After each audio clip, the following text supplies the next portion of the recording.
MJ reverb society welcome back guys. आज हम episode 197 explain करने वाले हैं। उससे पहले एक बिल्कुल छोटा सा रिव्यू। प्रीवियस एपिसोड में जैसा आपने देखा था, यहाँ पे जो फेंगयुआन था उसने जो मैंग ट्राइब थी यानी नॉर्थर्न प्लेन्स की मैंग ट्राइब, भाई उनके ऊपर ला दी दिक्कत। सुपर फोर्स थी वो, लेकिन उनके ऊपर भी ला दी थी दिक्कत। एक बंदा उनका मार दिया मैंगतू नाम का। दूसरा, भाई यहाँ पे जो स्लीपिंग लेडी थी उसको भी इस चीज में घसीटवा दिया, उसके ऊपर इल्जाम डलवाया, लेकिन इल्जाम वहां से बढ़ते बढ़ते बढ़ते चला गया मुरोंग ट्राइब के ऊपर। हालांकि इन दोनों ने ही कुछ नहीं करा था, क्योंकि वो दोनों ही सुपर फोर्सेस हैं। मैंग ट्राइब भी सुपर फोर्स है, मोरोंग ट्राइब भी सुपर फोर्स है। यहाँ पे फंसी कौन? स्लीपिंग लेडी फंसी, और उसका नुकसान एक्स्ट्रा हो गया। अब वो भी मैंग ट्राइब्स वाले से बंदों से मांग रही थी कि भाई जो मेरा नुकसान हुआ वो वापस करो। प्रीवियस एपिसोड में सब कुछ देख ही लिया होगा तुमने, वहीं का सब कुछ था। स्टार्ट करते अपना new episode. Let's start. Scene यहाँ पे एकदम से बदल जाता है, अलग ही जगह का सीन दिखाया जाता है। ट्रेजर येलो हेवन में एक बड़ा सा ट्रांसपेरेंट फायर चुपचाप बर्न हो रहा था। पर उसकी जो ट्रेजर लाइट थी, भाई ये जो ट्रेजर लाइट यानी जो वैल्यू को शो करती है कि कितनी रेयर वैल्यू वाली चीज है ये, वो लाइट एकदम से ऊपर चली गई। तो यानी ये लाइट ऊपर गई, इसका मीन्स क्या था? ये जो फायर थी इसका वैल्यू बहुत बड़ा था। तो लोगों की नजर भी जाने लग गई, अरे ये क्या बिकने आ गया, इसकी मतलब इतनी वैल्यू आ रही है। सबकी नजरें उस पर ही चिपक गई। तो यहाँ पे जो बंदा था इसका नाम था जेंगजी, जो कि ब्लैक हेवन टेम्पल का इमोर्टल था। स्माइल करता हुआ कहता है, बहुत बढ़िया। ये जो फायर है ना, ये जो फायर है मेरे पास जो है ये क्रैंक 7 का मटेरियल है और ये मेरे को मिल चुका है। अगर मैं इसको बेच दूंगा तो मेरा जो इमोर्टल एसेंस है वो वापस से रिफिल हो जाएगा। सब प्राइस पूछने लगे उसके पास आके कि भाई कितना प्राइस है। थोड़ा सा उसने प्राइस को ना हाई रखा था, थोड़ा सा हाई, ज्यादा नहीं थोड़ा सा। लोग सोच रहे थे कि ले लें, लेकिन जैसे ही वो सोच रहे थे कि लेने की, तभी एक बंदा अचानक से आया, डिवाइन सेंस उसका, और तुरंत ही कहने लग गया वो कि अरे मुझे पूरा का पूरा दे दो, अभी के अभी पैक कर दो। जेंगजी शॉक हो गया, वो कह रहा क्या पूरा पूरा दे दूं? लेकिन प्राइस, जैसे उसने प्राइस बोला उसी वक्त उसको सारे के सारे इमोर्टलाइजेशन स्टोन वहीं पे डील हो गई, मिल गए। वो बंदा हिल गया कि ये क्या इंस्टेंट डील। उस बंदे ने नेगोशिएट नहीं करा, कुछ अलग से नहीं मांगा, कुछ अलग से नहीं बोला, जितना मैंने प्राइस रखा था एकदम उतने में खरीद लिया। बाकी इमोर्टल्स भी शॉक हो गए थे। जेंगजी ने तुरंत ही अनाउंस करा, जेंगजी कहता है टेंशन मत लो, मेरे पास और भी स्टॉक बचा हुआ है, तुम सबके लिए भी है। पर इस बार फायर का साइज ना वो छोटा गया, यानी इस बार की वैल्यू कम थी। पहली डील को देखकर सबकी ग्रीड बढ़ चुकी थी। ट्रांसपेरेंट फायर मार्केट में रेयर होता है, नॉर्मली बस फीस्ट साइज का ही फायर मिलता है, लेकिन यहाँ पे कैरेज यानी एक ठेले जितना बड़ा था। इस बार जेंगजी ने प्राइस और ऊपर कर दिया था। बायर्स फिर भी रेडी हो गए लेने के लिए। जेंगजी मन में रिग्रेट कर रहा था। जेंगजी कहता है यार जो पहली डील थी ना, काश थोड़ा सा और ज्यादा ऊपर रखता, उसका हाई प्राइस रखता तो सब कुछ बिक जाता बिना नेगोशिएट करे। उसने टोटल मतलब जो उसके पास स्टॉक रखा था ना, सामान रखा था फायर का, उसको 3 हिस्सों में डिवाइड किया था। पहला एक तरीके से टेस्ट के लिए रखा था कि देखता हूँ कितने में बिकेगा, प्राइस ऊपर नीचे करूंगा तब जाके बिकेगा क्या, मतलब मार्केट का हाल देखने के लिए। दूसरा जो अब बचे हुए दोनों स्टॉक थे वो डायरेक्ट सेल पे ही लगा दिया है, क्योंकि टेस्ट में तो भाई देख ही चुका था कि हाँ भाई वैल्यू तो है। सीन यहाँ पे कट होता है, फेंगयुआन के साइड दिखा जाता है। फेंगयुआन अपने सवीनर रिमोटर प्राइमेसी में वो ट्रांसपेरेंट फायर को देखकर हंस रहा था। अच्छा, तो फेंगयुआन ने बाई करी थी। ये fire actually floating live fire था।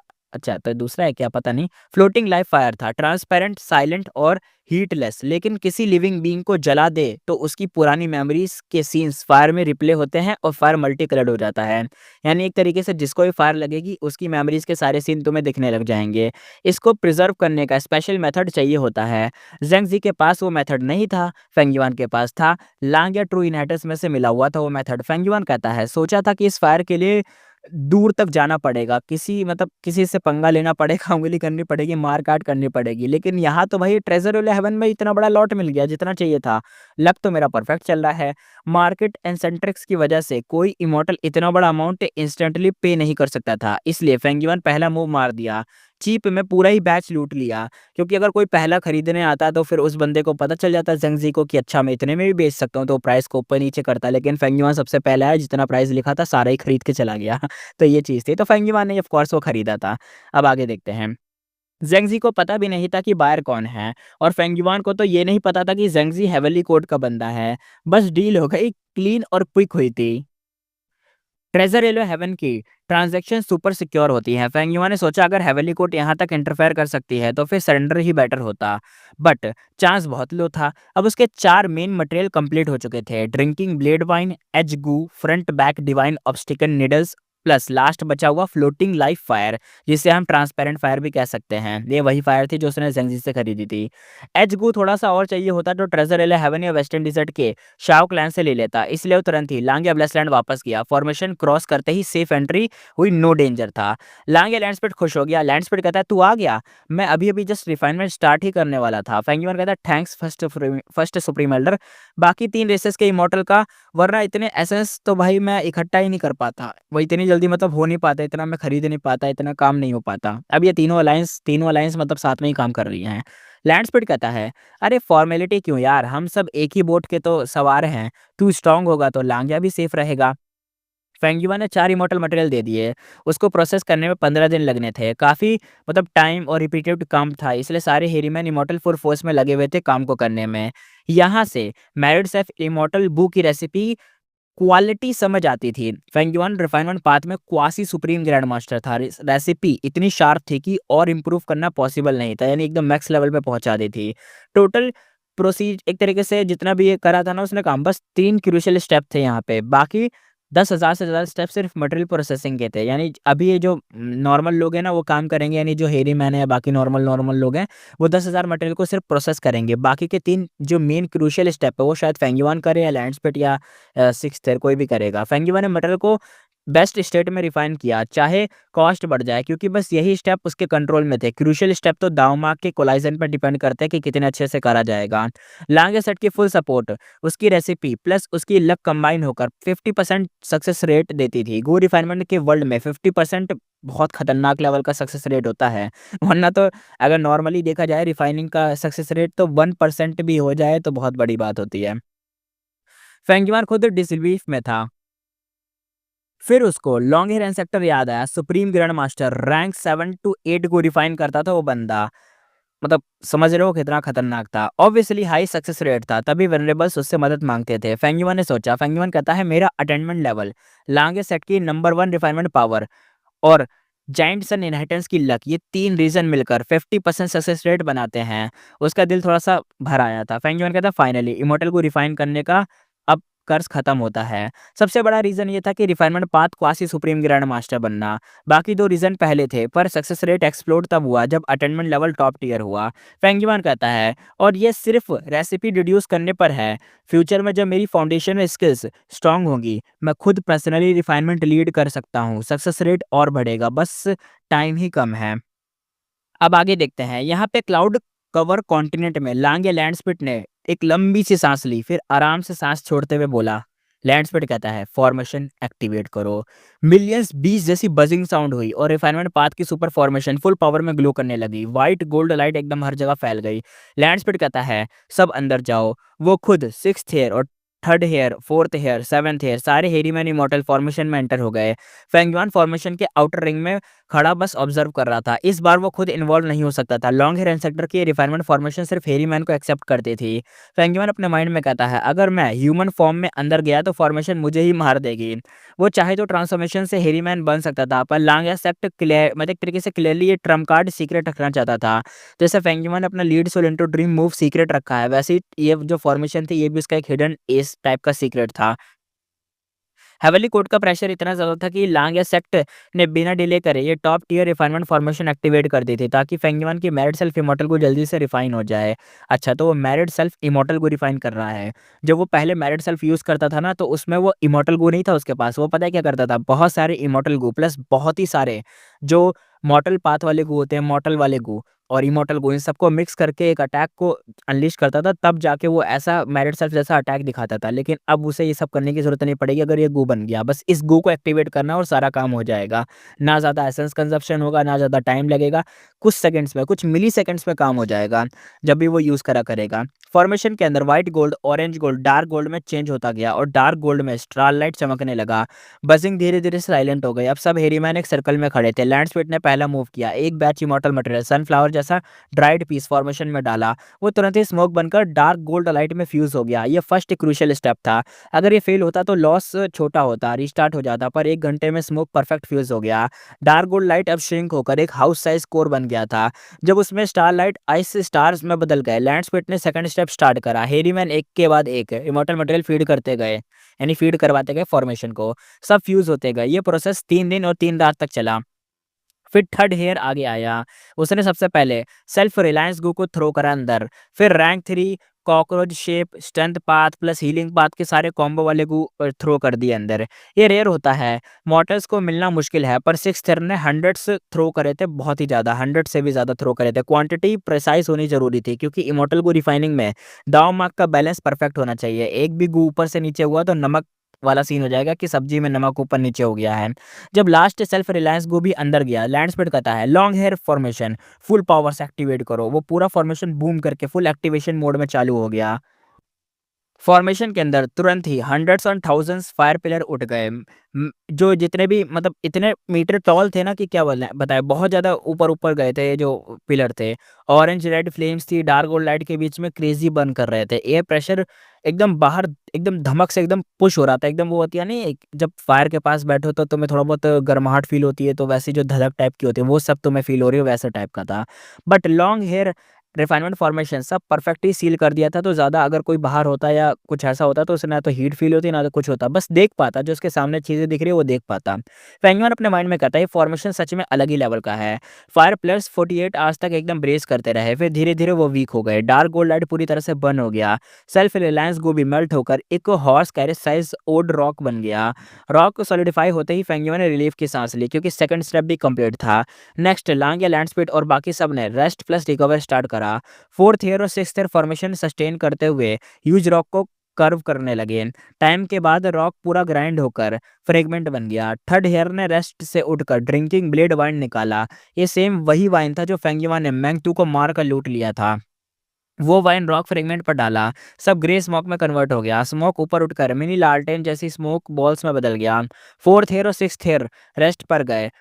थर्ड हेयर अब ऑल आउट एफर्ट गू ले आया। ये मॉर्टल गू था।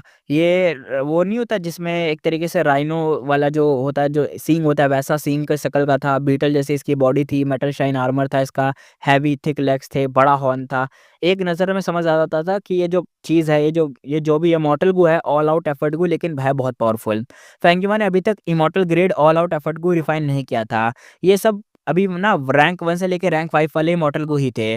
गू स्मोक में एंटर हुआ बट मिक्स नहीं हुआ। इस पॉइंट पर लांगे लैंडस्पीड ने इन्वेंटरी ओपन करी और फ्लोटिंग लाइव फायर फॉर्मेशन को रिलीज करा। ये ट्रांसपेरेंट फायर भी इसे कहते हैं। ट्रांसपेरेंट फायर के अंदर all out effort Gu plus grey smoke slowly fuse होना स्टार्ट हुआ।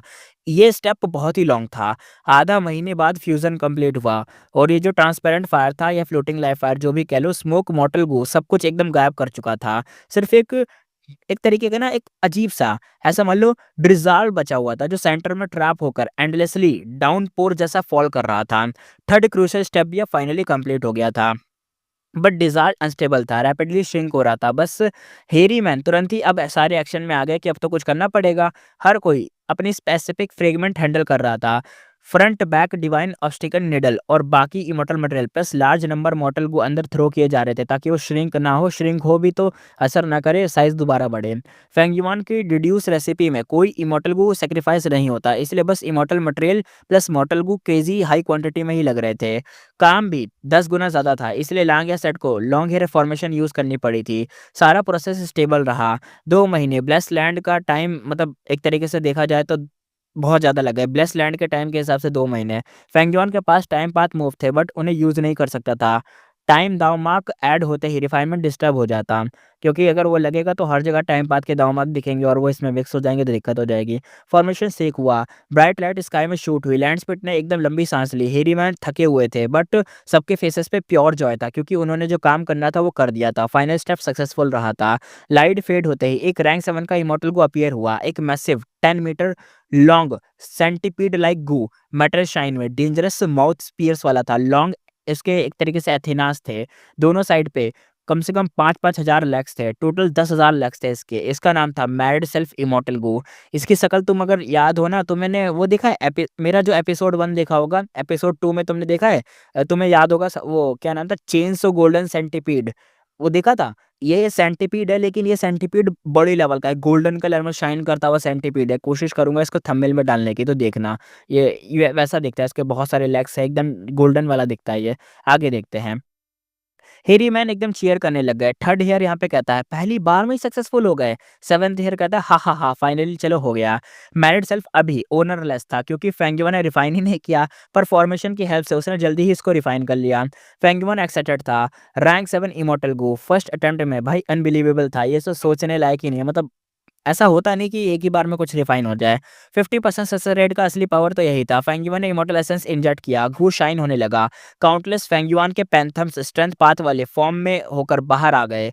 Exactly killer move married self जैसा ही था। फेंगयुआन टेस्टिंग करते हुए कहता है इफेक्ट थोड़ा वीकर है, किलर मूव में ज्यादा गू वर्म्स होते हैं, बट इमॉर्टल एसेंस यूज कम बहुत हो गया है। एक्टिवेशन एक ही ठॉत में हो रहा है, यानी बहुत ही मिली सेकंड में एक्टिवेट कर दो तुम इसे। पहली प्रिपेयर टाइम लगता था, फिर मेंटल लोड लगता था, इतना कुछ लगने के बाद तब जाके एक्टिवेट होता था, लेकिन अब ये कुछ मिलीसेकंड में एक्टिवेट होता है। वो फुली सेटिस्फाइड था। मैरिड सेल्फ इमॉर्टल गो फाइनली अब उसका हो चुका था। अब देखते हैं एक्टिवेशन का सीन। फेंगयुआन यानी लांग एबलेस लैंड के अंदर क्लाउड कवर कॉन्टिनेंट में फेंगयुआन ने हवा में फ्लोट होते ही किलर मूव को एक्टिवेट करा। मैरिड सेल्फ जायंट हैंड, एकदम से उसका ऑरा ब्लास्ट हुआ और आसमान से एक बड़ा सा हाथ शैडो से एकदम नीचे गिरने लगा और बूम आवाज आई।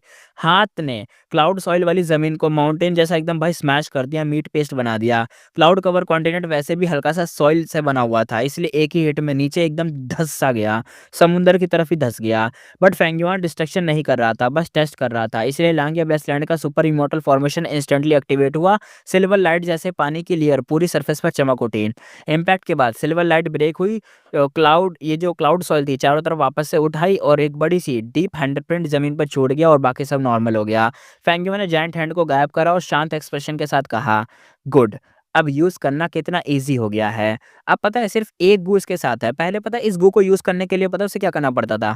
जब उसको मैरिड सेल्फ अटैक करना होता था, वो क्या करता था, कम से कम 5 से 6 7 8 गू यूज करता था, तब जाके ये एक अटैक रिलीज होता था। लेकिन अब क्या है, अब एक ही गू बन चुका है, यानी इस गू के साथ वो और भी बहुत सारे गू को यूज करेगा, तो इस अटैक में कॉम्बिनेशन बना सकता है ना।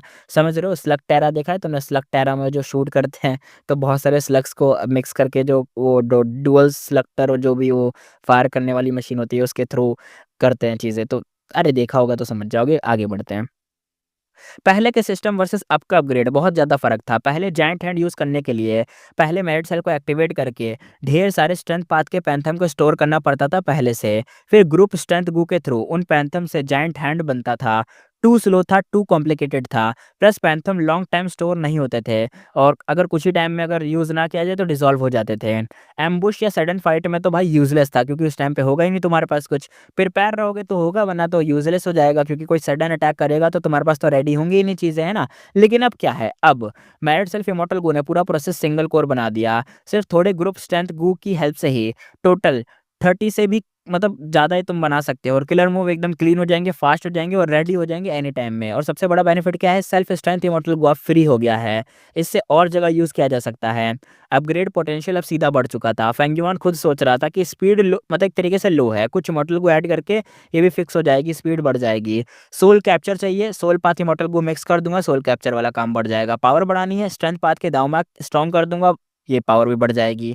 अभी रैंक 7 पावर तक आ रहा था, पर पीक नहीं था। सविनर इमॉर्टल बॉडी के दाव मार्क की लिमिट यहाँ पे कर रहे थे, यानी कम थे ना दाव मार्क, इसलिए फ्यूचर में जायंट हैंड और भी ब्रोकन बन सकता था, और भी चीज़ें इसमें करी जा सकती हैं। अब उसका साइड गोल था फॉर्मेशन टेस्टिंग का। इस टेस्टिंग का दूसरा रीज़न था लांग या सेट के डिफेंस से सुपर इमॉर्टल फॉर्मेशन को चेक करना।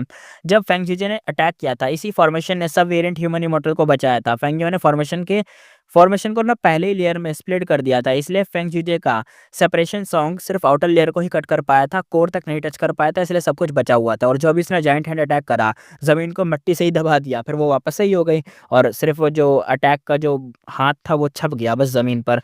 वो जो खतरनाक कुंफू वाली मूवी देखी होगी उसकी तरह जैसे हाथ छप जाता है वैसा वाला। वो जो बुढ़िया होती है उसमें, बहुत लेजेंडरी मूवी है कुंफू हसल। हाँ, लांग या ब्लेसलैंड क्लाउड कवर कॉन्टिनेंट। फेंगयुआ ने इस बार सिर्फ मैरिड सेल्फ जायंट हैंड को ही अपग्रेड नहीं करा, उसने लांग या सेट के पूरे एरिया तक इमोर्टल फॉर्मेशन का रेंज बढ़ा दिया था। इसी फॉर्मेशन ने जायंट हैंड के इम्पैक्ट को काफी रिड्यूस करा था। स्ट्रेंथ पाथ टेस्ट खत्म हुआ था, अब रियल इंपॉर्टेंट चीज बाकी थी, immortal killer move, reverse flow protection seal का काम।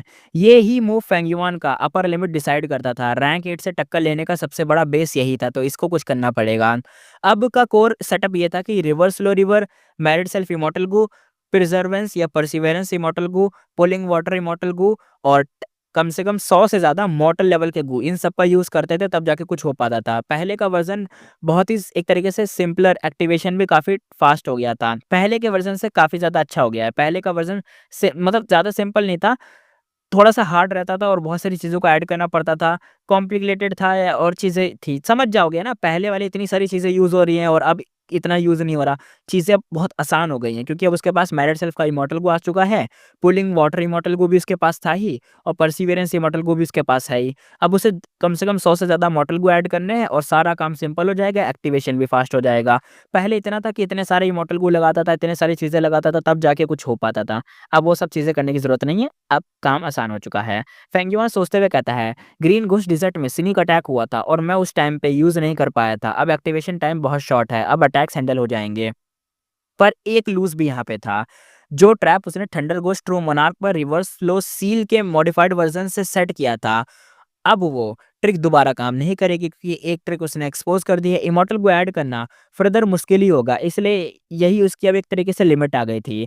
अब आगे देखते हैं सर्कुलेशन। नेक्स्ट टारगेट था लुओपो वैली की seal. Reverse flow seal simplify हो गया बट फेंगयुआन का मेन गोल कुछ और था। थर्ड वेरिएशन मूव था लुओपो सील का, लू वाइयन के किलर मूव का इफेक्ट, जिसमें फेंगयुआन ने 3 लाइफ मतलब एक तरीके से 3 लाइफ टाइम्स लाइफ जी थी। स्पेशली थर्ड लाइफ का इंस्पिरेशन इस मूव का बेस बन गया। पहले डिडक्शन में एक बड़ा-सा हर्डल था, अब मैरिड सेल्फ इमॉर्टल को एक ब्रिज बन सकता था। फेंगयुआन क्लियरली एक्साइटेड था।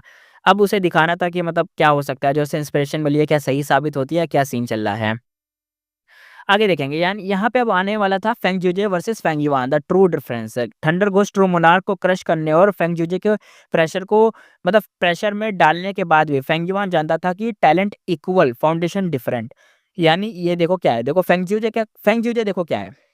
फेंगजूजे डीप साउंड पाथ के दांव-माक है उसके पास। क्वासी रैंक 8 किलर मूव बिना रैंक 8 गू के ही यूज़ कर देता है बंदा। तीसरा, सेंचुरीज़ का एक्यूमुलेशन है उसके पास, तो भाई अलग ही लेवल का बंदा है वो। अब रही बात फेंगयुआन की, फेंगयुआन देखो पावर अपनी रैंक 8 वाली तब दिखा पाता है जब रिवर्स फ्लो रिवर के दांव को वो बोरो करके रैंक 8 तक पावर की फाइट कर सकता है। सिर्फ फाइट कर सकता है, हरा नहीं सकता। खुद के दांव रैंक 7 की रेंज में ही है उसके। रैंक 8 अभी वो बहुत दूर है, रैंक 8 पे भी नहीं पहुँचना, उसे अभी बहुत दूर है रैंक 8 पहुँचने में। अभी उसकी एज 50 से भी कम है। World level monster growth rate है मतलब एक तरीके से रेट है उसका, क्योंकि इतनी स्पीड में वो आगे बढ़ रहा है। लेकिन वही बात है ना, अभी वो फेंगजूजे जितना देखो चीज़ें अभी भी बराबर है, लेकिन देखो ना फेंगयुआन को सहारा लेना पड़ रहा है उसको। वो जो बंदा है ना फेंगजूजे, उसको सहारा नहीं लेना पड़ता।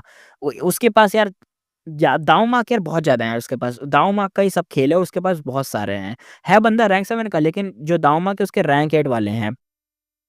मैरिड सेल्फ इमॉर्टल को रिफाइन करने के बाद फेंगयुआन का पाथ क्रिएशन पोटेंशियल और बढ़ गया था। सिर्फ एक किलर मूव नहीं, एक न्यू डेवलपमेंट रूट ओपन हो गया था। दावमार्क की एक प्रॉब्लम है, एवेंसविल इसका ट्रिब्यूशन वीक बना रहा था, इसलिए दावमार्क गेन ही नहीं हो रहे थे। प्राइमेसी एनेक्स करना वेट कर रहा था कि अपर एक्सट्रीम हेवन लीगल आ जाए तो प्राइमेसी को एनेक्स करूँ, चूसू खा जाऊँ सबके प्राइमेसी को, तब जाके स्पीड ग्रोथ बढ़ जाएगी। क्योंकि देखो नेचुरल तरीके से तो भाई हेवेंसविल उंगली कर रहा है, दावमार्क मिल नहीं रहे, तो दूसरा तरीका अपनाना पड़ेगा खाने पीने वाला। अब उसमें देखेंगे अपर एक्सट्रीम हेवनली ईगल मिले तो दूसरा के blessed land grow to heaven के अंदर जंप मार के सब कुछ ले लिया जाए, लेकिन अभी तो वो है नहीं उसके पास। स्पेसिफिक इमॉर्टल को रिफाइन करना ट्रबल होता। फूड पाथ लाइक स्नैक गू दावमा को इंक्रीज करता है लेकिन बहुत स्लो करता है, इसलिए फेंगयुआन का फोकस था schedule domain of heaven and earth पर। उसके पास 4 डोमेन्स थे। लुओपो वैली था, डांगहुन माउंटेन था जो कि डैमेज हो चुका है। तीसरा था रिवर स्लो रिवर, ऑलरेडी उसने यूज कर रखा है। चौथा था सिटी वेल, वेरिएंट ह्यूमंस के लिए नीडेड था वो। बेस्ट टारगेट उसका यहाँ पे यूज करने के लिए था Luopo valley. Soul path attainment average था, पर स्पेक्टर सोल की true inheritance number 1 soul path inheritance यही थी। 3 lifetime inspiration plus married self immortal Gu का यूज करके सब मिलाकर इस प्रोजेक्ट को पॉसिबल बना रहे थे। अब काम उसको इसी पे चलाना था। फेंगयुआन का फाइनल थॉट यही था कि लाइट ऑफ विजडम ऐड कर दो तो लुओपो सील को डिड्यूस हो जाना चाहिए, राइट। और अगर लुओपो सील डिड्यूस हो गई तो वहां पे जो सीक्रेट है वो उसे मिल जाए। अब आधे महीने बाद का सीन देखते हैं। फेंगयुआन क्लाउड सिटी से उड़ा और लांग एब्लास लैंड के सुपर इमॉर्टल फॉर्मेशन तुरंत ही गोल्डन लाइट में एक्टिवेट हो गए। लाइट फ्लैश हुई, फेंगयुआन करीबन 1000 ली दूर टेलीपोर्ट हो गया। ये टेलीपोर्ट अपग्रेड उसने इसलिए ऐड किया था क्योंकि पहले फेंगयुजन ने हिरीमैन को किल कर दिया था और लांग लैंडस्पीड कुछ भी नहीं कर पाया था। इस बार लैंडस्पीड ने आइडिया को लेकर फेंगयुआन ने इस फॉर्मेशन में चेंज करके लाइट ऑफ विजडम का यूज करके पूरा फॉर्मेशन को ही चेंज करवा दिया था, अपग्रेड करवा दिया था। ट्रेनिंग चल रही थी बेसिकली। इमॉर्टल का रिमूव एम्परर यामा भी यहाँ पे ट्रेनिंग में यूज़ करा जाता है। जो फेंगयुआन था उसका पूरा लुक चेंज हो गया, हाइट उसकी बड़ी हो गई, क्राउन आ गया उसके सर के ऊपर, फेस ब्लड हो गया, रॉयल रोब पहना हुआ था, 1000 से ज़्यादा घोस्ट मॉन्स्टर थे उसके पास। ये सब उसकी रिसेंट प्रोग्रेस का रिजल्ट था। इमॉर्टल का रिमूव सोल एक्सप्लोजन, फेंगयुआन ने फिंगर से स्मोक छोड़कर ब्लास्ट करे, क्लाउड कवर कंटेंट की सिल्वर लाइट में डिफेंस करा, बट फेंगयुआन का जो रैंक 7 पीक मूव को पूरी तरह से रोक नहीं पाया। पूरा एरिया ब्लो अप हो गया, क्लाउड सॉइल गैप हर जगह एकदम गड्ढे गड्ढे से बन गए। एक यामा चाइल्ड मॉन्स्टर रॉब से फेड हो गया। ये प्राइस था इस मूव का। फेंगयुआन ने इग्नोर करा, बस एनालाइज करता रहा। यानी जब भी वो खतरनाक अटैक करेगा तो अगर 100 चाइल्ड हैं उसके यामा वाले तो 100 ही रहेंगे जब भी वो जितनी बार भी यूज़ करे, लेकिन अगर कोई बड़ा अटैक करेगा तो शायद 99 हो जाए, पर वो हमेशा 99 रहेंगे और ऐसे-ऐसे करके वो कम होते रहेंगे। बाद में इसका कुछ जुगाड़ करेगा फेंगयुआन, वो तो बात की बात है। आगे उसने टेस्ट करा immortal colour move Yama battlefield. Whoosh आवाज़ आई, wild storm plus world colour change हो गया। 3 मतलब आँखों के एकदम भाई ब्लिंक होता है ना, ब्लिंक में 3 ब्लिंक्स के अंदर ही ह्यूज बैटलफील्ड समन हो गई। पूरा एरिया आइसोलेट फ्रॉम आउटसाइड हो गया। ग्रीन येलो फॉग फैल गया। डार्क वाइंड्स क्रीपी स्क्रीम सुनाने लग गई। फेंगयुआन ने यामा चाइल्ड रिलीज करे। बैटलफील्ड में सुपर बूस्टेड थे, एकदम उसके ऊपर बफ लग गया हो जैसे अपने ही घर में जैसे खेल रहे हो वो। टेस्ट खत्म होता है, सब स्टोर करा, बैटलफील्ड डिसॉल्व करा, स्काई वापस से नॉर्मल। अब यामा बैटलफील्ड बिगेस्ट अचीवमेंट था अभी तक का। पहले उसने purple star broken life battlefield use करा था, कंसीलमेंट स्ट्रांग हुआ करती थी उसकी, आइसोलेशन स्ट्रांग हुआ करता था, बट सेटअप लाइन बहुत ज़्यादा लॉन्ग था, यानी सेटअप का जो लाइन टाइम जो भी कह लो, वो सब टाइम बहुत ज़्यादा लगता था। बैटल में एनिमी ईज़िली एस्केप भी कर जाता था, ये भी दिक्कत थी। लेकिन इस बार वाला यामा बैटलफील्ड उसके अपोज़िट डायरेक्शन में था।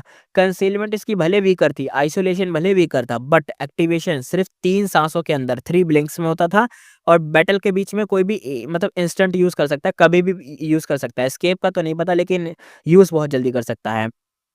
डाउन साइड इसकी ये थी कि एक्टिवेशन 3 ब्लिंक्स में फेंगयुआन एक तरीके से जब 3 ब्लिंक होंगे ना तो उस टाइम पे वो हिल नहीं सकता। बट अपसाइड इसका ये था कि एनिमी को सरप्राइज़ मिलता है, एस्केप चांस 0 होता है, बैटलफील्ड एकदम लॉक कर देता है उसको। यामा चिल्ड्रन बैटलफील्ड में मैसिव एडवांटेज देते हैं। फेंगयुआन सोचते हुए कहता, अगर अपोनेंट्स रैंक 6 या रैंक 7 हुआ तो मैं उन्हें फोर्सफुली यहाँ लॉक करके मार भी सकता हूँ। गू इमॉर्टल को डिफीट करना ईज़ी था, पर पकड़ना या फिनिश करना सबसे टफ होता है। एस्केप के हज़ार तरीके होते हैं और सोलो फाइट में फेंगयुआन को फास्ट विक्ट्री चाहिए होती है, इसलिए वो पहले अपोनेंट चूज़ करते टाइम एक्सट्रीम केयरफुल रहता था। जैसे मुरोंग तो तभी फाइट किया क्योंकि उसके पास बैटलफील्ड ट्रैप था, यानी वैसे तो वो अपोनेंट चूज़ करता है देखकर, लेकिन ना जब प्रिपरेशन हो तो जैसे मैंगतू जैसे बंदों को भी हरा देता है, क्योंकि बैटलफील्ड ट्रैप ऊपर से सारी चीज़ें, फीचर की नॉलेज भी उसको थी कि मैंगतू के पास ये सन चीज़ें चल रही है, मैंगतू की ये वीकनेस है, सब कुछ उसका पता था, इसलिए वो मैंगतू से भिड़ गया। वरना तो ज़्यादा टाइम पे भाई अपना थोड़ा देख के ही चलता है। आगे देखते हैं बैटलफील्ड, ये जो यामा बैटलफील्ड थी, ग्रेट थीव घोस्ट हैंड। फेंगयुआन का जो बॉडी था ना एकदम भाई एक तरीके से बड़ा हो जाता है, साथ में वो घोस्ट हैंड जो आता है, गू भी चुरा लेता है वो तो भाई प्राइमरी के अंदर से। कितनी बढ़िया-बढ़िया चीज़ें थी, रैंक 8 तक का कोई चुरा सकता था वो, तो बहुत बढ़िया चीज़ थी। आगे उसने सोचा था कि जो ग्रेट थीव घोस्ट हैंड है ना, उसका नेक्स्ट मूव उसने सोचा था कि theft path attainment, great grand master उसका है, कोर इसको बनाया जाए ग्रेट थीव इमॉर्टल गू को और घोस्टली कंसीलमेंट को, ताकि दोनों को मिक्स कर दिया जाए। पावर रैंक एट इमॉर्टल गू तक चुरा सकता है वैसे भी, और ऊपर से ऐसा हो जाएगा कि एकदम कंसील हैंड जाएगा, यानी हाथ में अगर मान लो किसी का गू पकड़ लिया तो हो सकता है कि बंदा उस हाथ को पकड़ के तोड़ दे तो अपना गू रिलीज करवा ले। लेकिन ये भी हो सकता है कि गू पकड़ने से पहले ही उस हाथ को आता हुआ देख ले कोई, या लग जाए उसके पास, या लगने से पहले कोई डिस्ट्रॉय कर दे, मतलब ये सब डर रहता है।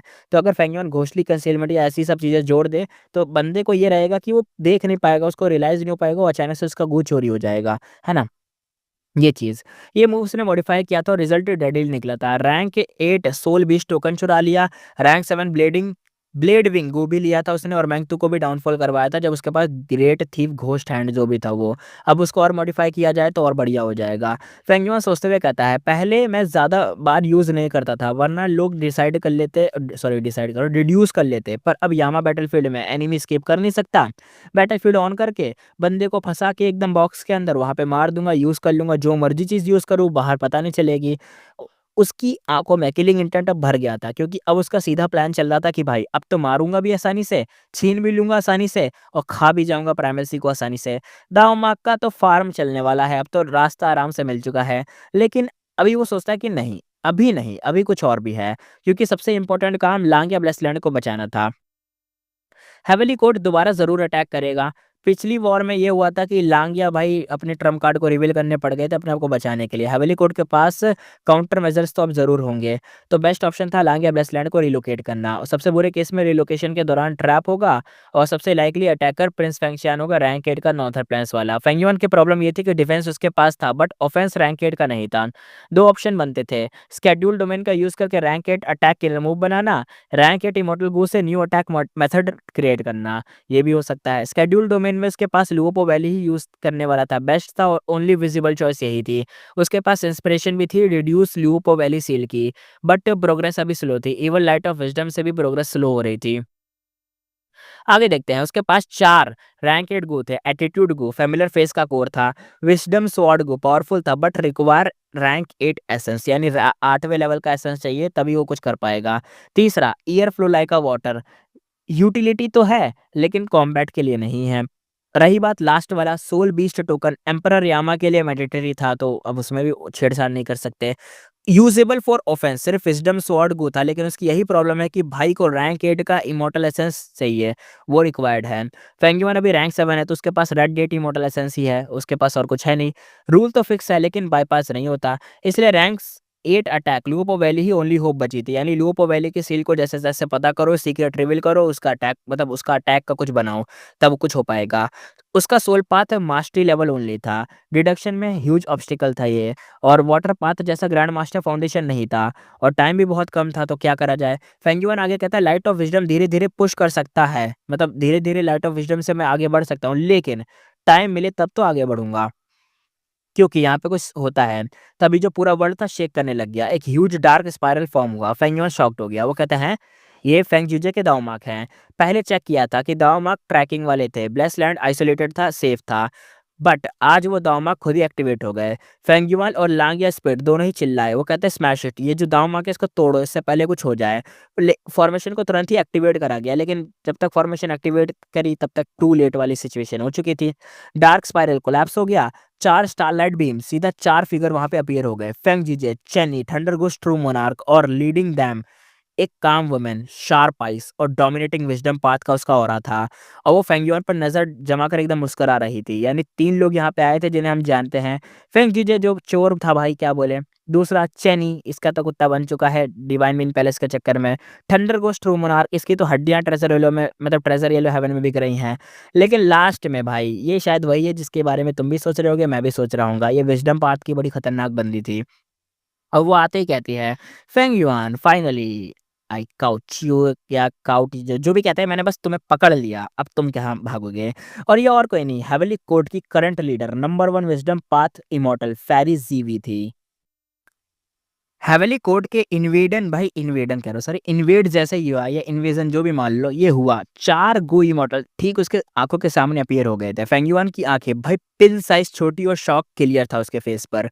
फेंगयुआन यहाँ पे माइंड में अपने कहता है ये क्या टेक्निक है बे, एक साथ 4 रैंक के टेलीपोर्ट हो गए, अगर डार्क स्पाइरल को इंस्टेंट ब्रेक ना करता तो और ज्यादा आ जाते। इसका मीन्स तो ये था क्योंकि बहुत सारे वो हटा चुका था पहले भी, ये 4 ही बचे हुए थे, मतलब ये 4 या जो भी बचे हुए थे इनकी वजह से ये लोग आ गए थे। रैंक 8 को मूव करना मुश्किल होता है, नॉर्मली सिर्फ खुद white and black heaven cross करते हैं वो खुद से रैंक 8 वाले, तब जाके इधर से उधर जाते हैं। इवन फैंग जीजे का 7 इमोर्टल डोर रैंक 8 को टेलीपोर्ट नहीं कर सकता, बट हेवली कोर्ट ने डायरेक्टली 4 रैंक 8 भेज दिए, टोटली अनबिलीवेबल था। फेंग युआन को इंस्टेंटली समझ आ गया कि 500 साल मेरी प्रीवियस लाइफ में भी ये मूव कभी नहीं हुआ था। हेवेली कोर्ट इसलिए चुप रही होगी, वरना दूसरे रीजन्स अलायंस बना लेते। ओके, तो उनके पास यानी मूव पहले से था, लेकिन वो कभी दिखाते नहीं थे। अगर वो दिखा देते तो लोग पहले अलायंस बनाते और हवेली कोर्ट को ही निपटाते कि भाई इनको पहले निपटाओ। ये बंदे रैंक 8 के बंदे सीधा एकदम गायब करके वहाँ भेज देते हैं, और रैंक 8 के बंदे किसी के पीछे अपीयर हो जाए तो उसको सांस लेने का मौका ना मिले, भाई वो खत्म है वहीं पर। इसलिए तो इन लोगों ने कभी दिखाया नहीं, किसी को पता चला नहीं, लेकिन इन लोगों ने फेंग युआन को मारने के लिए मूव दिखा दिया था। अब हवेली कोर्ट ने ये हिडन मूव फेंग युआन के लिए रिवील किया था, क्योंकि टारगेट सिर्फ वही नहीं, रैंक 9 का विजडम गो प्लस लांग या ब्लेसलैंड को खाना भी था। फेंग युआन ने बिटर स्माइल दिया और कहा, हवेली कोर्ट के ट्रम्प कार्ड्स कितने भाई खतरनाक है, कितने डीप हैं। मैंने सोचा नहीं था, ये तो भाई प्रेडिक्शन से भी बाहर था, बहुत डेंजरस था। यहाँ पर जो थंडर घोस्ट अटैक था उसका देखते हैं, यानी वही लौंडिया। वो कहती है, थीफ चोर अब तू मरेगा। वो रेज में सीधा फेंग युआन पे चार्ज कर गई। उसके रिप्स भाई बेचने का जो ह्यूमिलेशन था उसके अंदर भी ट्रॉमा की तरह बसा हुआ था। लेकिन बट फ्लैश होता है गोल्डन लाइट, फेंग युआन को है जो ट्रांसफॉर्मेशन बेस एकदम टेलीपोर्ट हो जाता है। फॉर्मेशन एक्टिवेटेड थी। फेंग युआन फॉर्मेशन को कंट्रोल लेते ही सब वेरिएंट ह्यूमन इमॉर्टल को इंस्टेंटली पुल करता है और डिफेंसिव शील्ड बना लेता है। पैरेलल में हेवेली कोड भी अटैक लॉन्च करता है। फेंग जीजे immortal colour move separation song use करता है। ये मूव प्योर एक तरीके से ना, मतलब ऐसा मान लो एकदम प्योर ऐसा सॉन्ग है ना जो चीज़ों को सेपरेट करता है। वर्ल्ड में किसी भी इमॉर्टल गो हाउस हो या फॉर्मेशन हो, किसी भी चीज़ को डिस्टर्ब कर सकता था ये सॉन्ग, सेपरेशन सॉन्ग। बैटल जिससे स्टार्ट हुई थी और लोगों ने अपने प्रीशियस ट्रम्प कार्ड यूज़ कर डाले थे और इंसेन लेवल पर ये अटैक मतलब आ चुके थे एक दूसरे के। फेंगयुआन की भाई आंखों में एकदम शाइनिंग ब्राइट लाइट चमकी, वो भी मल्टीटास्किंग करते हुए सुपर फॉर्मेशन को ऊपर लिफ्ट करता है और ऑरेंज रेड ग्लो एक्सप्लोजन यहाँ पे होती है। रेड लाइट के अंदर सेपरेशन सॉन्ग धीरे धीरे फेड हो रहा था। ये पॉसिबल था क्योंकि फेंगयुआन ने फॉर्मेशन को स्पेशली मॉडिफाई किया था सेपरेशन सॉन्ग को काउंटर करने के लिए। पहले फेंगजुजे इसी मूव से फॉर्मेशन की लेयर्स को तोड़ रहा था, पर अब सेपरेशन सॉन्ग कोर तक पहुंचने से पहले ही एकदम मर जा रहा था। फेंगजुजे की आईब्रोज जो थी थोड़ी टाइट हो गई क्योंकि उसका जो सॉन्ग था इफेक्टिव नहीं था। अब देखते हैं फेरी जीवी। फेरी जीवी कहती है, लेट मी डू इट, मैं कुछ करती हूँ। उसने फिंगर को फ्लिप करा और स्टेरी रैम्बो एरो बनकर हवा को एकदम चीरते हुए फॉर्मेशन में सीधा घुस गया और अंदर जाके स्टार सैंड में कन्वर्ट हो गया। फॉर्मेशन की स्पीड और तेज हो गई, पर ये स्टार सैंड अंदर फ्यूज होकर फॉर्मेशन के वर्किंग पैटर्न्स को रिवील कर रहा था। वेरिएंट ह्यूमन का रिएक्शन तुरंत ही अलग हो गया। वो कहते हैं, ओ नो, ये विजडम पाथ मूव तो वो फॉर्मेशन को एनालाइज कर रही है। दूसरा कहता है, और गो वॉर्म की कॉर्पोरेशन को डिस्टर्ब भी कर रही है। तीसरा कहता है कि अरे भाई अगर ऐसे ही चलता रहा तो गए, हम तो गए, क्योंकि सब कुछ रिवील हो जाएगा। भाई सबके भाई पसीने आ चुके थे फेसेस पर। हेवेली कोड के 4 रैंक 8 लेवल के अपोनेंट्स सामने थे।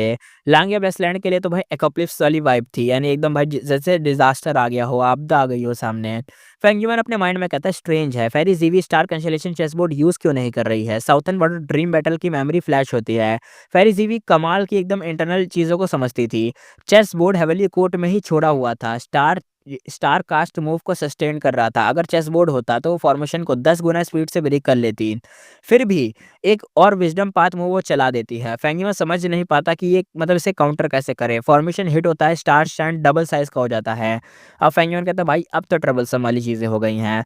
लांग के लैंड स्पीड भी अब बैटल को ज्वाइन करता है। लैंड स्पीड एकदम एकदम चिल्लाते हुए आते हुए कहता है, हेवेली कोर्ट, हम लांग एसेक्ट वीक नहीं रहे, हम तुम्हें मार देंगे। वो तो भाई अलग ही क्या बोले उसमें है, अलग ही वाइब में चल रहा है लैंड स्पीड।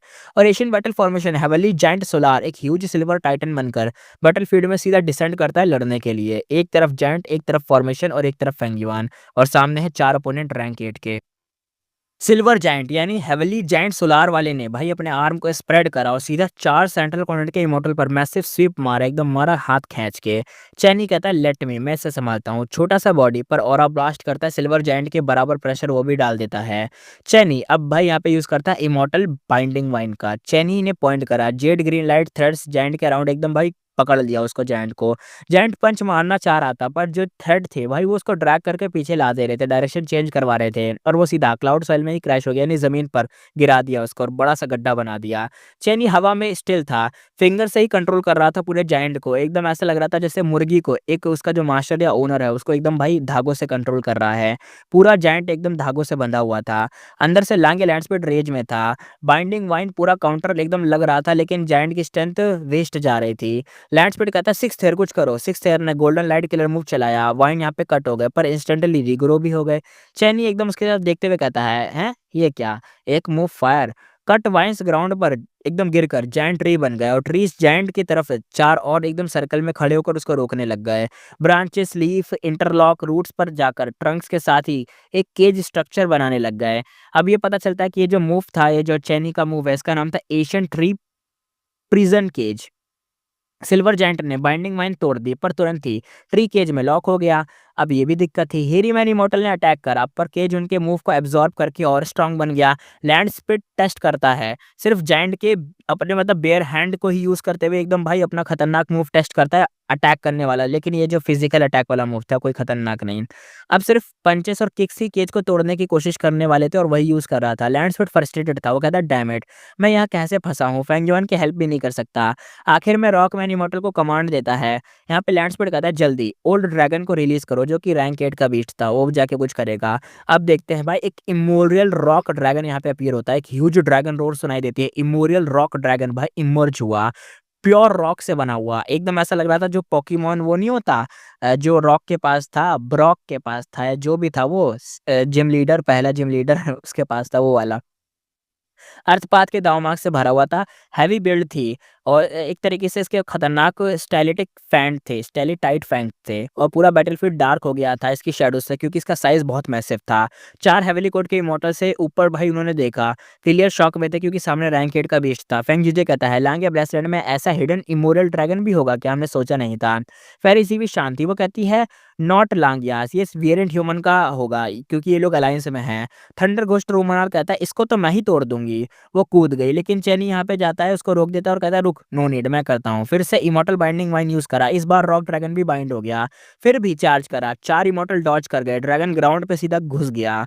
अब नेक्स्ट सेकंड ही एशियन ट्री प्रिजन केज फिर से रॉक ड्रैगन को भी ट्रैप कर गया। अब वेरिएंट ह्यूमन शॉक में आ गया क्योंकि वहां का लैंड स्पीड भी ट्रैप में है, ऊपर से जो रैंक 8 का इमोर्टल ड्रैगन है वो भी ट्रैप में है। अब बंदे कहते हैं कि हाउ कैन दिस बी, मतलब ये क्या सीन चल रहा है यहाँ पे, इतनी बड़ी बड़ी पावर को ऐसे ही ट्रैप कर दिया जा रहा है। अब भाई यहाँ पे जो चेनी था, ये चोमू बंदा अब भाई अपनी असली पावर दिखा रहा था। ये पावर कहाँ गई थी इसकी जब ये वहां पे लड़ रहा था डिवाइन पैलेस के अंदर?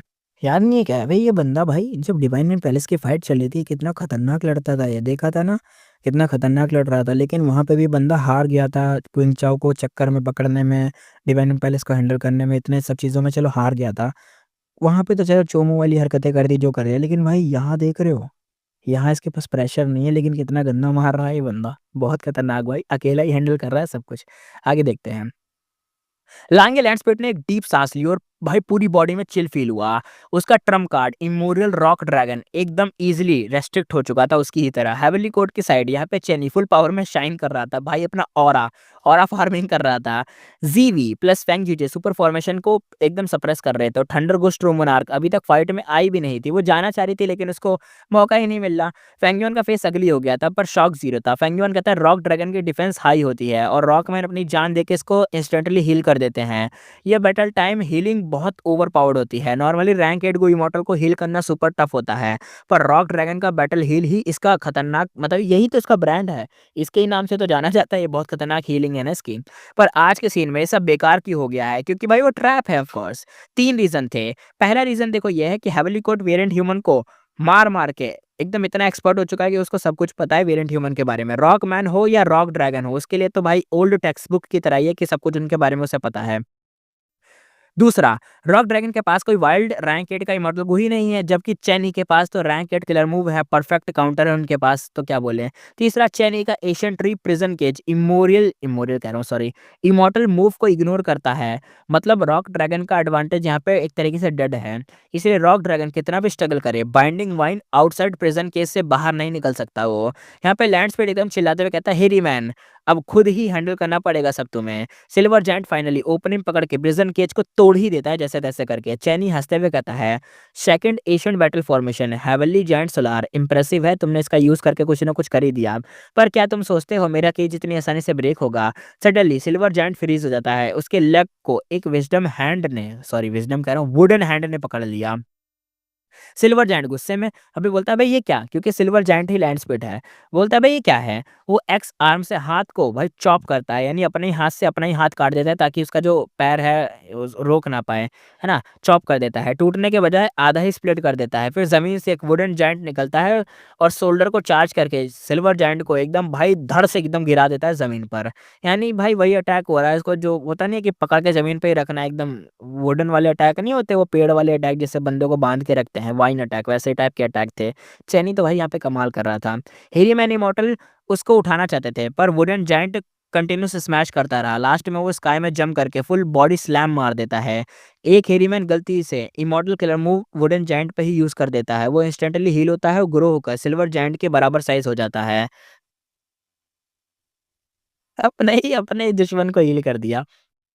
क्योंकि यहाँ पे जो सिल्वर वाइन्स थी, सिल्वर वाइन कह रहा हूँ, सिल्वर जायंट है यानी अपनी लैंड स्पीड, और सामने इसके कौन है, ये वाइन्स है। लेकिन इन वाइन ने भाई क्या करा है, इन वाइन ने एक छोटा सा जायंट बना लिया है। ये छोटा जायंट बड़े अपने लैंड स्पीड को पकड़ के जमीन पे गिरा रहा है, उठने नहीं दे रहा। लेकिन यहाँ पे क्या करा, एक हेरी मैन इमॉर्टल ने उस छोटे जायंट पे एक हीलिंग मूव चला दिया, जिसकी वजह से जो छोटा जायंट था वो एकदम लैंड स्पीड के बराबर वाले जायंट के बराबर आ गया। अब दोनों के बीच फाइट हो गई, अपने ही एनिमी को भाई इसने ऐसा कर दिया, क्या बोले। चैनी तो भाई सेटिस्फाइड था। वो कहता है ये मेरा move giant tree divine statue है, ये भी एशियन ट्री प्रिजन जैसा ही है। इमॉर्टल क्लर मूव इसका कुछ नहीं बिगाड़ते, सिर्फ फिजिकल अटैक ही चलेंगे इसके ऊपर। थंडर गोस्ट ट्रू मोनार्क की आंखों में ब्राइटनेस आ गई थी, तो वो कहती है so this is a genesis lotus true inheritance. अब चैनी single handed rock dragon plus silver giant दोनों को सप्रेस कर रहा था। ये उसकी असली पावर थी। हेवली लोटस सेट का first supreme Elder, genesis lotus का इनहेरिटर था वो बंदा, तो अब पावर दिखा रहा था अपनी। पहले ग्रीन घोस्ट डिजर्ट में वो प्रेशर में था क्योंकि डिवाइन विंड पैलेस को डैमेज नहीं कर सकता था, और सामने स्ट्रेंथ पाथ का क्लोज कॉम्बैट मॉन्स्टर खड़े थे, इतने खतरनाक खतरनाक वाले साइटामा वाले अटैक पड़े थे इसके ऊपर गंदे वाले, तो क्या बोले, तब बंदा कुछ कर नहीं पाया था, कुत्ता बन गया था इसका, भागना पड़ा था। लेकिन अब पावर दिखा रहा है वो बंदा। अब चैनी फुल भाई फ्रीडम में फाइट कर रहा था। अब बिना अपना Trump card Karma divine tree use करे, अभी तक देख रहे हो, कर्मा डिवाइन ट्री उसका सबसे खतरनाक कार्ड है, जिसकी वजह से फेंगयुआन कभी-कभार एक्सपोज़ भी हो जाता है इसकी वजह से। जब फेरीज़ीवी और कर्मा डिवाइन ट्री वो यूज़ करते हैं तो भाई फेरीज़ीवी ने एक्सपोज़ कर दिया था फेंगयुआन बीच को, मतलब फेंगयुआन को बीच रास्ते में, उसका यामा मूव भी तोड़ दिया था पहले वाला। फिर फेंगयुआन ने अपग्रेड करके उसे जैसे-तैसे बचा है। देख रहे हो ये जो कर्मा डिवाइन ट्री है, अभी इसका ट्रम्प कार्ड है। किसी भी अटैक, किसी भी डिडक्शन, किसी भी चीज़ को कर्मा डिवाइन ट्री एकदम से बूस्ट अप दे देगा, और ऐसा-वैसा बूस्ट नहीं कि छोटा-मोटा बफ है। इतना गंदा वाला बफ देगा ना, इतना गंदा वाला बफ कि क्या बताएँ। पावर अगर 100 चल रही है तो 200 बढ़ा देगा या 250 भी बढ़ा देगा, इतना खतरनाक है कर्मा डिवाइन ट्री। लेकिन अभी तक उसने यूज़ नहीं करा है ये। सोचो ये यूज़ करेगा तो ये जो फिजिकल अटैक असर कर रहे हैं इसके केज या मॉन्स्टर पे, वो भी असर नहीं करेंगे। मॉन्स्टर तो भाई बहुत फुल पावरफुल हो जाएँगे। सोचो बहुत खतरनाक कर देगा सीन। अब आगे देखते हैं। चैनी फाइनली अपनी रियल पावर दिखा रहा था और हेवली कोड क्लियरली एडवांटेज ले चुका था। फेंगयुआन का फेस टेंस था। सबसे ज़्यादा वरी उसे ये थी कि ये लोग अभी अपनी फुल पावर भी नहीं शो कर रहे हैं और इतना एडवांटेज ले चुके हैं। इवन चैनी अभी तक अपना कर्मा डिवाइन ट्री यूज़ नहीं कर रहा था। फेंगयुआन सोच में कहता है चैनी पर्पल माउंटेन ट्रू मोनार्क या ड्यूक लॉन्ग से कम नहीं है। मतलब एक एक एक ऐसा मान लो कि उनके बराबर नहीं है लेकिन उनसे कम भी नहीं है, पर रैंक 8 में टॉप टियर एक्सपर्ट है। फेरिस ज़ीवियो, थंडर घोस्ट, ये भी है ना ट्रू मोनार्क, ये भी भाई ये भी कम नहीं है, ये भी उसी के लेवल के हैं। और फेंग जीजे को तो अंडर एस्टिमेट करना ही गलती होगी। लोग उसे समझेंगे कि रैंक 7 है लेकिन जो उसकी पावर है वो रैंक 8 के बराबर है। लांग या सेक्ट अब सिर्फ फेंगयुआन बचा सकता था जिसके पास रैंक 8 की बेटर स्ट्रेंथ थी। अगर वो अब नहीं आया तो सब खत्म। लांग या लेट्स स्पीड बार-बार उसे अर्ज कर रहा था। गोल्डन लाइट फ्लैश करता है, फेंगयुआन सीधा फेरिस ज़ीवी के सामने अपीयर होता है। फेरिस ज़ीवी रेडी थी, उसने हाथ हिलाया और एक डिवाइन पर्पल वाइंड चली जो फेंगयुआन को, मतलब फेंगयुआन के रिवर्स स्लो प्रोटेक्शन सील को रिपेल कर गई। फेंगयुआन कहता है ये मूव, ये भी रिफ्लेक्शन टाइप वाला ही है। रिजल्ट क्या हुआ, दोनों के मूव एक दूसरे को रिफ्लेक्ट करते रहे, कोई डैमेज नहीं हुआ और फेंगयुआन वाइंड से पुश होकर बस पीछे हट गया। Thunder ghost true monarch lighting speed से उसकी तरफ टेलीपोर्ट हुए और कहा फाइनली फेंगयुआन आज तो मिल ही गया। उसने यूज करा ट्राइडेंट लाइटनिंग डिसोल्यूशन।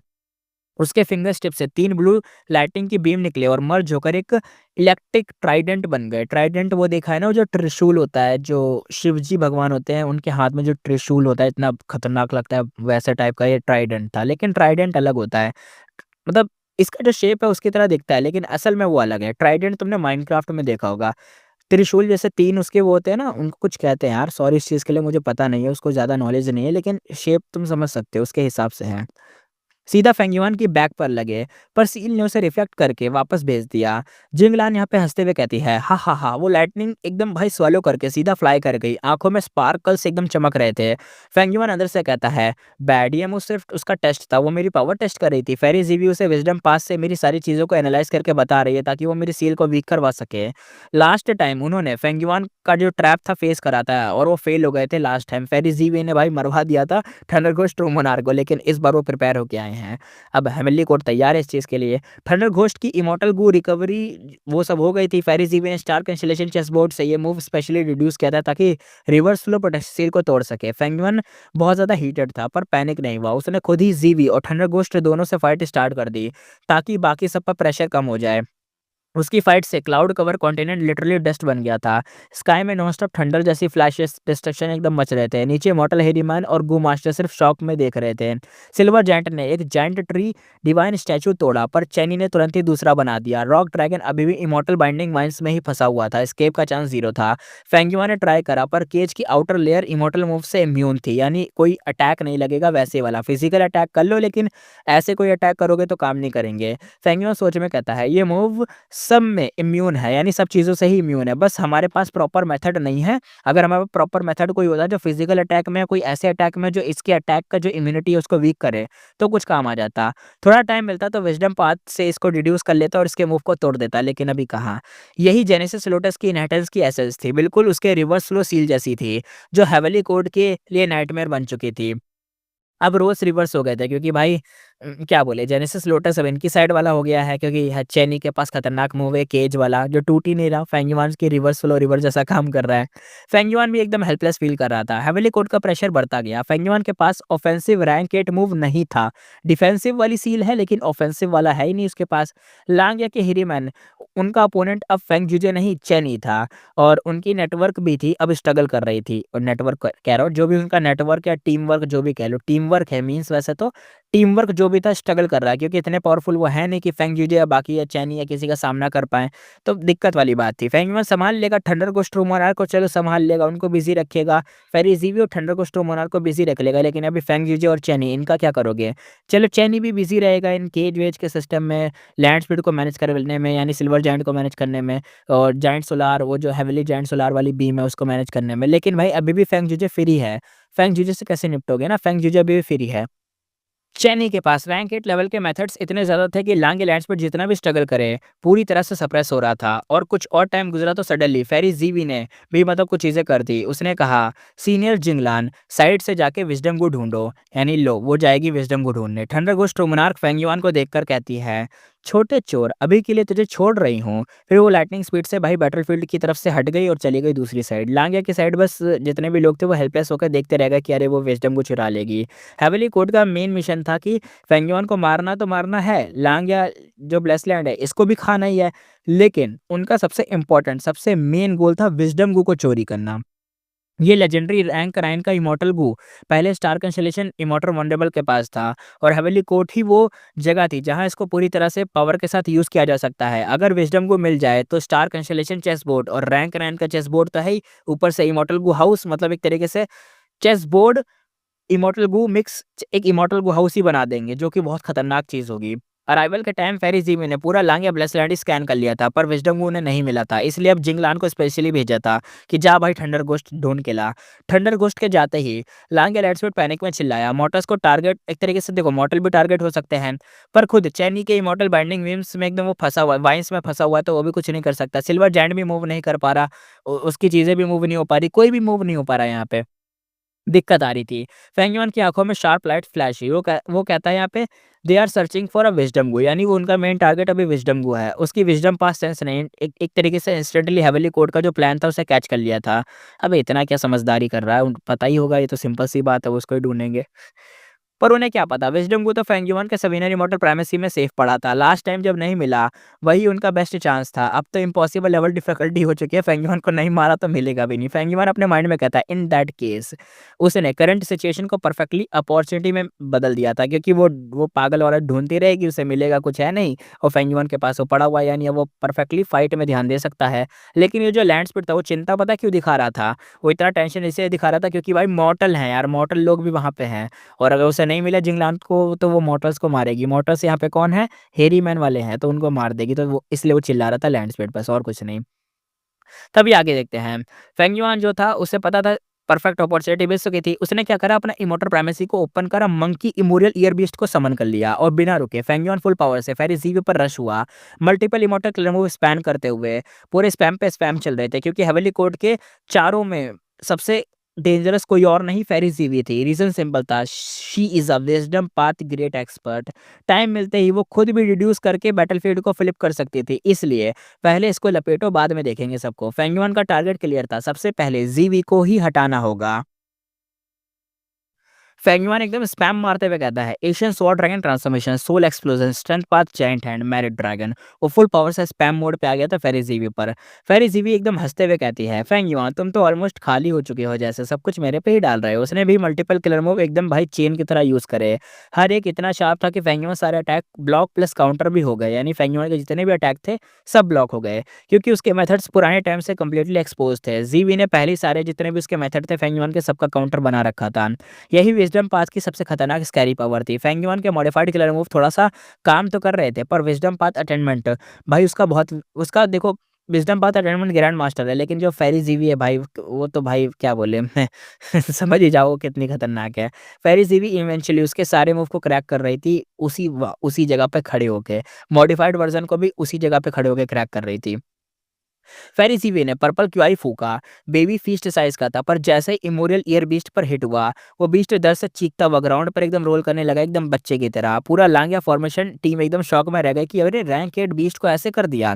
जीवी का असली बैटल पावर अब सामने आ रहा था। चेनी भी थोड़ा सा टेरिफाइड हो गया था इस चीज को देख करके, अरे भाई ये तो टेरिफाइंग लेवल पावर है, जीवी तो भाई कुछ खतरनाक ही कर रही है। फूक मार के एक रैंक 8 बीस्ट को ऐसे लेटा दिया जमीन पर, तो बड़ी बात होती है। फेंगयोन का दिल भी एकदम धक्का सा खा गया। उसके पास अभी भी 2 इमोरियल सोल बीस्ट थे, पर वो जानता था कि सोल टाइप बीस्ट जीवी के सामने भाई एकदम टट्टी समान है। हेवनली कोर्ट में स्पेक्टर सोल को रोकने के लिए countless soul path method store थे। जीवी ने भाई उन सबको सीख लिया, वो एक्सपर्ट है इन सब चीज़ों के अंदर। हर तरफ तो भाई तबाही मची हुई थी। फेंगयोन के माइंड में तो यही चल रहा है कि भाई ईयर बीस्ट को अगर रिलीज़ करा है छोड़ा, तो भाई सोल बीस्ट तो कुछ सामने कुछ ही नहीं कर पाएँगे। अब जो बाकी साइड बची थी यानी लांगिया की साइड, भाई वो तो ओवर लॉसिंग में ही चल रही थी, यानी वो तो ओवरऑल एकदम लॉस में थी। रॉक ड्रैगन को भाई चैनी एकदम क्या बोले, चैनी रॉक ड्रैगन को इतना गंदा मारा था, चैनी ने इतना गंदा सप्रेस करा है रॉक ड्रैगन को, कुछ नहीं कर पाया rock dragon. Heavenly giant solar भी डिसएडवांटेज में था। फेंग जीजे फॉर्मेशन के साथ डेडलॉक में था। फेंगयुआन और फेरिसी भी भाई एकदम स्टेलमेट पे अटके हुए थे, उन दोनों में फाइट चल रही थी। यहाँ पे बस एक ही बंदी फ्री थी जो इधर-उधर घूम रही थी। अगर थंडर घोस्ट वो जो ट्रू मोनार्क है यानी जिंगलान वो वापस आ गई, तो भाई विज़डम को उसे मिलेगा नहीं, वो वापस आएगी, और अगर वो वापस आ गई तो एक बंदी फ्री है और फेंगयुआन श्योर लॉस में जाएगा, हार जाएगा वो।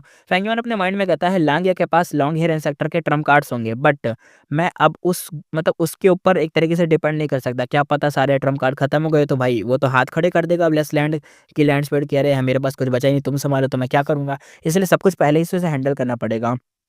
फेंगयुआन भी कुछ नहीं करता, सीधा भाई एक्शन मोड में आता है, सीधा सडन डैश लेता है और फेरिज़ीवी के बिल्कुल ठीक सामने क्लोज पे आ जाता है और यूज़ करता है immortal colour move Yama battlefield. Soul explosion की वजह से एरिया में पहले ही बहुत सोल पाथ के दांव मार्क थे। बैटलफील्ड एक ही सांस में, एक ही सांस के अंदर पूरा एक बहुत बड़ा बैटलफील्ड बन जाता है, लेकिन फेरिज़ीवी ट्रैप ही नहीं होती। फेरिज़ीवी एक विज़डम पाथ के एक्सपर्ट थी। फेंगयुआन जैसे ही पास आया उसको इंस्टेंटली डेंजर फील हुआ, वो तुरंत ही पीछे हट गई। फेंगयुआन ने यामा बैटलफील्ड एकदम से क्रिएट किया था बहुत फास्ट, पर फेरिज़ीवी का रिट्रीट उसको बचाने के लिए काफ़ी था। फेंगयुआन फ्रस्ट्रेटेड था, वो कहता है लो फेल हो गया, इमॉर्टल एसेंस वेस्ट हो गया, पर उसकी आंखों में फिर से किलिंग इंटेंट आया। फेंगयुआन कहता है कोई बात नहीं, पहले फेंग जीजे को मार देता हूँ। पोजीशन परफेक्ट थी, अगर फेरिज़ीवी 1 सेकंड और रुकती दोनों एक साथ ट्रैप हो जाते। यामा बैटलफील्ड न्यू मूव था, जीवी को इसे ब्रेक करने में टाइम तो लगेगा ही। अगर दोनों अंदर होते तो बाहर सिर्फ सिल्वर जायंट और रॉक ड्रैगन और चैनी और सुपर इमॉर्टल फॉर्मेशन ही बचते। वो लोग फिर चैनी को ओवरवेल्म कर सकते थे, पर अब सिर्फ फेंग जीजे ट्रैप हुआ था। इसका मतलब फेरिज़ीवी और सुपर इमॉर्टल फॉर्मेशन सामने थे। थंडर घोस्ट मोनार्क आता भी तब भी सिचुएशन स्टेलमेट ही रहती, इसलिए फेंगयुआन का क्लियर टारगेट था फेंग जीजे को इंस्टेंटली यहाँ पे फिनिश कर देना, क्योंकि अभी जो यामा बैटलफील्ड है ये बहुत बड़ी थी, लेकिन फेरिज़ीवी बच गई, यहाँ पे फेंग जीजे फंस गया इसके अंदर। उसको जल्दी ही मारना पड़ेगा और पूरी फाइट को फ्लिप करना पड़ेगा। फेंगयुआन का प्लान सिंपल था, फेंग जीजे को मार दो, यामा बैटलफील्ड को कैंसिल करो, रॉक ड्रैगन और सिल्वर जायंट के साथ मिलकर 3 हेवनली कोर्ट रैंक 8 को फोर्स बैक करो, पीछे हटने पे मजबूर करो। लेकिन ये सब था, लेकिन देखते हैं चलेगा प्लान के हिसाब से या नहीं। अब बैटलफील्ड के बाहर देखते हैं। फेरिज़ेवियन ने फ्रंट में हवा में एक छोटा-सा पॉइंट देखा। पहली बार फेस उसका थोड़ा-सा सिकुड़ गया क्योंकि उसने पहली बार ये चीज़ देखी थी। फेरिज़ेवी कहती है, "सोल पाथ बैटलफील्ड, इसमें थेफ्ट पाथ की भी स्मेल आ रही है। अगर फेंग युआन ने मूव डायरेक्टली उसके सामने एक्टिवेट करा होता तो वो एंट्री पॉइंट ढूँढ ही नहीं पाती और इतना एक तरीके से माइक्रोस्कोपिक होता कि वो ढूँढ ही नहीं पाती एंट्री पॉइंट को और बाहर ही नहीं निकल पाती, वो एस्केप कर ही नहीं पाती। क्योंकि एक दाने बराबर ये बैटलफील्ड थी। अंदर तो बहुत बड़ा स्पेस है लेकिन बाहर से एक दाने बराबर है ये, इसलिए। उसके डिडक्शन एक तरीके से जाम हो जाते हैं। यामा बैटलफील्ड के अंदर से सोल पाथ और घोंसले कंसीलमेंट दोनों ही ब्लेंड हुआ था, इसलिए वो कुछ भी बाहर से कॉन्टैक्ट नहीं कर पाती और पूरा किलर मूव एम्परर यामा के साथ एक होकर हिडन मैकेनिज़्म जैसा बन जाता और उसको बहुत दिक्कत होती। लेकिन फॉर्च्यूनेस मान लो, कुछ भी मान लो, कैसा भी कह लो, बंदी वो बच गई थी। वो इसके अंदर चपेट में नहीं आई, वो बच गई। लेकिन भाई बाहर अभी भी मतलब बाहर अभी भी वो है, लेकिन अंदर अभी भी फेंग जीजे फँसा हुआ है। अब बैटलफ़ील्ड के अंदर फेंग जीजे, अगर फेंग युआन फेंग जीजे को मार दे, तो वो आराम से कुछ कर पाएगा। तब जाके 3v3 हो पाएगा, लेकिन अभी 3v4 चल रहा है। क्योंकि अभी जिंगलान आई नहीं है, तो 3v3 है, लेकिन जिंगलान के आते ही फिर 3v4 होगा, फेंग युआन हार जाएगा। लेकिन अगर फेंग जीजे को निपटा दिया जाए, तो नहीं हो पाएगा। तब आराम से चीज़ें हो जाएँगी, 3v3 सँभाल लिया जा सकता है। तब चांसेस होंगे जीतने के। एपिसोड करते हैं खत्म, फिर मिलेंगे नेक्स्ट एपिसोड में।